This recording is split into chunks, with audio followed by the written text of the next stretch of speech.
그리고 증산도란 명칭에 대해서도 궁금해하시는 분들이 많은데요. 상제님을 신앙하는 곳을 증산도라고 하는 이유가 증산 상제님의 도와 관련이 있죠. 수호사님, 이 증산도의 명칭에 대해서 좀 설명해 주시겠어요? 네, 간략하게 말씀을 드리겠습니다.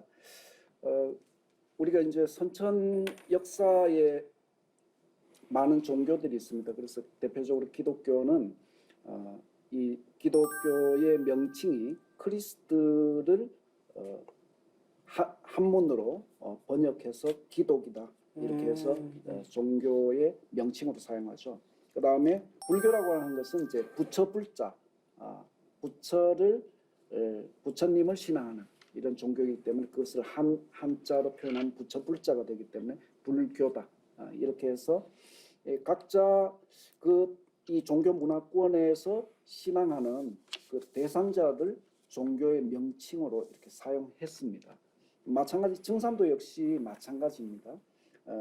인간으로 오신 이 참 하나님의 도호가 아까 제가 서두에 소개를 할 때 갱망리에 오셨는데 그 갱망리의 주산이 시루산이고 이 시루산의 명칭인 이 시루증자와 매산자를 도구로 쓰셨기 때문에 그 인간으로 오신 참 하나님의 그런 신호는 증산에 포함이 되어 있습니다. 그래서 증산 상제님의 가르침이다 해서 증산도라고 호칭을 하는 겁니다.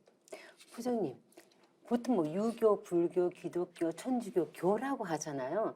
근데 왜 증산도는 증산교라고 하지 않고 증산도라고 할까요? 그래서 저도 이제 이런저런 종교를 많이 섭렵한 입장에서 증산도도 약간 좀 이제 삐딱하게 처음에 이제 보게 될 수 있는데, 제가 이제 도전을 처음 받아들고 다 읽은 다음에 이제 도전 초판에 서문을 이렇게 딱 펼쳐서 봤는데 그 첫 문장에서 제가 내가 제대로 찾아왔다라고 깨달은 이유가 초판 간행사 서문은 이렇게 시작합니다. 우리 종도사님께서 이렇게 쓰셨습니다. 증산도는 종교가 아니다. 이것은 증산도를 보는 모든 명제의 대전제이다. 증산도를 선천종교의 한 범주로 인식하는 잘못된 시각에서부터 증산도를 보는 모든 왜곡이 시작된다. 이 세 문장에서 그냥 딱 덮었어요.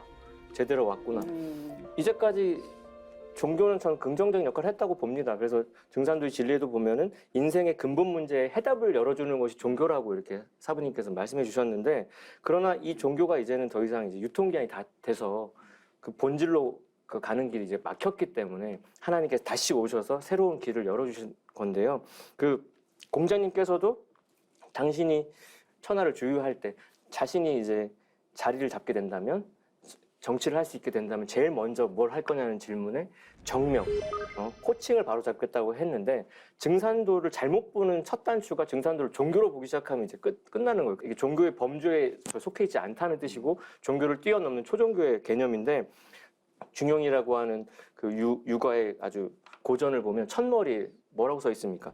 천명지위성, 솔성지위도, 수도지위교라고 해서 하늘이 명한 것이 타고난 우리의 본성이고 그 본성을 따르는 게 도고, 그 도로 가는 여러 가지 길들이 교다 했기 때문에, 도는 목적지에 해당하기 때문에 그 어떤 하나의 여러 가지 갈래의 수단들은 다 포용하는 개념에서 우리는 명명백백하게 증산도라고 하는 겁니다. 도라고 하는 건 하나님의 섭리고 우주 생명의 근원 자리고, 교라고 하는 건 그 근원으로 가는 길에 해당한다고 보시면 되고요. 그래서 이 도라는 개념에는 또 우주 자연 법칙을 규명하는 어떤 의미가 있으니까 증산도라고만 할 수밖에 없는 여러 가지 이유가 있어요. 우리는 이거 아니면 다르게 표현할 길이 없기 때문에 명명백백하게 증산도라고 합니다. 네, 그렇죠. 저도 도와 교의 차이점을 설명하자면 산에다가 한번 비유를 들어서 간단하게 이렇게 쉽게 이해시켜 드리고 싶어요. 우리가 산에를 많은 사람들이 가잖아요. 결국은 산의 정상을 가기 위해 가는데 그 과정이 가는 길은 반드시 거쳐야 되는 거잖아요. 그렇듯이 교라는 것은 산의 정상을 올라가는 과정이라면 도는 산의 정상이라고 이렇게 말씀을 드리고 싶습니다. 즉 도는 도의 주제자이신 상제님이 펼치신 것이고, 교는 상제님이 내려보낸 성자들이 하나님의 이룰 수 있도록 가르침을 편 것을 교라고 이렇게 설명을 드리고 싶습니다. 수호사님, 네. 뭐 또 다른 표현도 있겠죠? 쉽게. 네. 예. 좀 전에 우리 학부장님께서 도전 초판 간행사의 첫 부분 너무 감동적이었습니다. 네. 네. 왜 그러냐면은 제가 현장에서 증산도를 처음 알아보기 위해서 오시는 분들에게 가장 자주 펴서 이렇게 보여주는 네. 그런 말씀입니다. 그러니까 이제 이 증산도를 저 역시도 이제 과거에 신앙을 하면서 여러 가지 감동이 있지만 그 당시가 이제 제가 학교 다닐 즈음으로 생각이 되는데 상징 진리를 공부하다 보니까 어느 날 야, 이게 종교가 아니구나. 그렇죠. 네. 네, 맞습니다. 그러면서 성전에 무릎을 탁 꿇었습니다. 음. 야, 이게 정말로 그때 감동은 잊혀지지가 네. 않거든요. 그래서 이 도가 뭐고 교가 뭐냐 이런 문제는 굉장히 중요하다고 생각하고 한마디로 이제 결론부터 정리를 하자면 저는 이렇게 정리하고 싶습니다. 이 성자님들의 가르침은 교라고 이렇게 호칭을 하고 그리고 그 성자님들을 내려보내신 이 우주의 이 한 분밖에 없는 이 원주인, 주제자, 통치자 하나님의 가르침은 도다. 따라서 이 종교 문화에서 성자님의 이 가르침에서 가져다 줄 수 없는 완전한 진리 해답을 제공하는 것은 도의 가르침입니다. 그렇게 설명을 할 수가 있고 역사 문화, 이 인류 역사의 통사 속에서는 뭐 크게 구분을 하자면 종교 문화가 이제 뿌리 종교 문화 시대가 있었고 그 다음에 줄기 종교 문화 시대가 있었고 그 다음에 이제 열매 종교 문화 시대가 있습니다. 이것은 이 지금 우리가 인류가 신앙하고 있는 이런 유교라 불교, 도교 뭐 이런 그 기성 종교들은 2000년 내지 3000년 전부터 역사가 이렇게 출발합니다.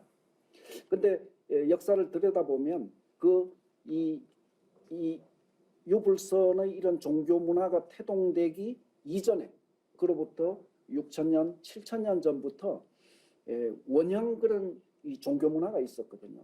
그것을 역사에서는 신교라고 호칭을 합니다. 그 신교는 지금의 종교 문화가 태동되게 된 그 바탕자리가 되는 거죠. 그래서 또는 이제 그 신교 문화는 이제 그 뿌리 문화가 되고 원형 문화가 되고 기층 문화가 되는 거죠.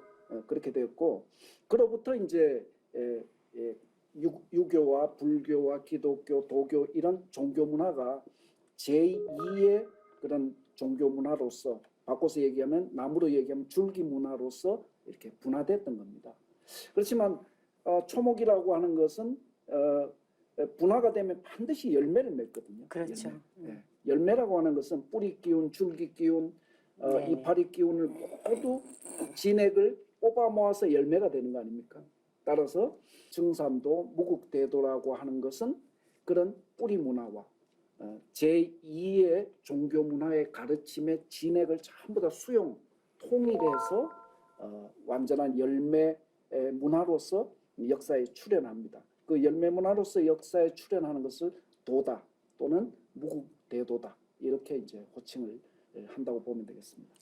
후천 가을에 성숙한 열매 문명을 내는 하나님의 무국대도가 바로 증산도이기 때문에 교라고 하지 않고 도라고 한다. 이렇게 정리할 수가 있을 것 같습니다.